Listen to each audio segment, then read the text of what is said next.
So in case you missed Raw, Seth Rollins finally turned heel, which it's about time because the guy's a lot better as a heel than he is as a face. As a face, he's kind of bland, and on top of that, he's got some cringy lines like, burn it down. Look, it's fine when it's in the theme song, but when you actually say it, you're not burning down anything, you're cringing it up. So hopefully as a heel now, he stopped saying that. Wouldn't be surprised if he actually also takes it out from the theme song, but like I said, it's okay in the theme song, just don't say it. But anyways, the heel turn, much needed, makes sense, comes at the right time if you ask me, the time where the people are really booing Seth Rollins now.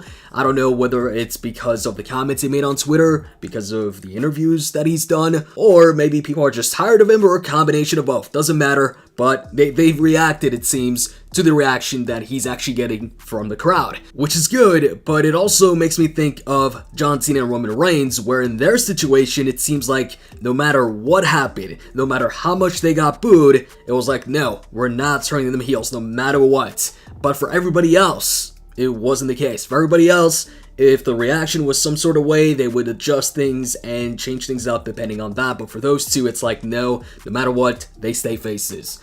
But anyways, it's not about them, it's about Seth Rollins here. So I think the most interesting thing to come out of Raw, or what seems to be what's going to happen next, is what happened during the main event. Kevin Owens, Seth Rollins, AOP comes out, and they go ahead and look at the both of them, and Kevin Owens strikes one of them, so they go after him, and then Seth Rollins gets up, and he challenges them. He's like, yo, let's go ahead and fight, and they don't go ahead and fight him. And this is AOP we're talking about. They're all about violence, inflicting pain on others, that's what they like to do.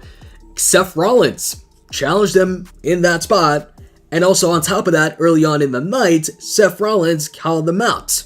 He took a shot at them, and they still didn't go ahead and attack them. And like I said, once again, this is AOP, the guys that are all about violence, that they destroy everybody, yet they didn't touch Seth Rollins. And then afterwards, Seth Rollins goes ahead and curb stomps Kevin Owens. And I think at that point, most of us who've been watching wrestling for a while, actually even people who maybe have just started watching wrestling, we all thought, is there an alliance there? Or there is an alliance there between AOP and Seth Rollins, and I think there definitely is. I think they're going to go ahead and start a new group on top of all the other groups, which, by the way, has there ever been a time in the WWE where there's been more groups than now? I mean, you've got Undisputed Era, you've got the Lucha House Party, you've got the New Day, you've got the OC, I'm sure I'm forgetting one or two, and then you would have this group, WWE's New Shield, or Seth Rollins' New Shield. Now, I'm actually fine with this. I like factions, and I liked Seth Rollins as a heel a lot better than him as a face. Seth Rollins' best moments were when he was a heel. And one thing that leads me to believe that Seth Rollins is going to lead Aop'S and Razor is what happened in the past when he was a heel. He had J&J security with him. He also had two guys with him that would help him out in matches, in segments, or whatever. They would take the blows for Seth Rollins, except obviously there's a big difference there. With, J&J security being a lot smaller, they were pretty much punching bags. In this case, AOP, these are big dudes. They would literally be a shield to Seth Rollins, and they could actually take some people out like this. And actually later on, Seth Rollins would also align with Kane and the Big Show, all of them in the Authority, so Kane and Big Show would also protect Seth Rollins at times, would help him out. And I remember one of my favorite segments of that period of time was with Brock Lesnar, Seth Rollins, Brock going after Seth, and Big Show and Kane pretty much taking the blows or protecting Seth Rollins. And Brock Lesnar took out both Kane and the Big Show with F5s. That was a cool moment. And then Seth Rollins just runs off. A lot of cool moments with Seth as a heel, especially when he was against Brock Lesnar. And that brings me to the next point, and that's with Brock Lesnar on Raw, he needs somebody to challenge him, somebody to possibly take that championship away from him on the Raw brand, and Seth Rollins on his own as a heel. Now obviously he's beaten Brock Lesnar, he just beat him twice like you mentioned on Raw, but that was as a face. As you know, for some reason when wrestlers are faces, they've got more courage, they're not cowards, and they're stronger. Their attack stat goes up, their durability stat goes up, but when they're heels, their durability goes down, their attack stat goes down, and their fear goes way up. So they become cowards and they need some help and this and that.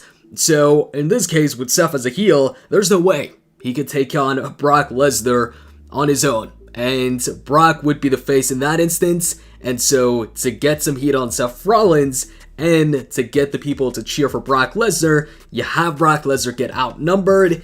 And in this case, with Akim and Rizar, two big dudes, them helping out Seth Rollins against Brock Lesnar, now all of a sudden, it's possible for Seth Rollins to actually take that championship away from Brock Lesnar as a heel. And it's going to get people behind Brock Lesnar, wanting to see him take them out. And I'd love to see at that point a segment with Brock coming out, going after Seth Rollins and taking out AOP in the process. I mean, Seth had also his best moments with Brock as a heel. Way better than the moments he's had with Brock as a face, which is why I'm looking forward to this. Not just when it comes to Seth Rollins on his own or not against Brock Lesnar, but also against Brock Lesnar. It was so much better with Seth as a heel. Also, it seems like WWE themselves are throwing out hints that these guys are going to be together. You see the initial segment on Raw where Seth Rollins was addressing the Raw locker room, saying that they all suck.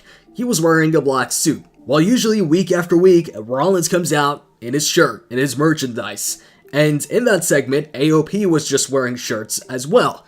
And then all of a sudden, when it comes time for main event time, AOP comes out and they're wearing black suits just like Seth Rollins was. And speaking of matching attires, this isn't the first time AOP has almost matching attires to Seth Rollins. I mean, back when they first started on the main roster, people were already talking about AOP or making connections with AOP in the Shield because of what AOP was wearing. They came out at the time with pretty much the same type of vest that the Shield wore.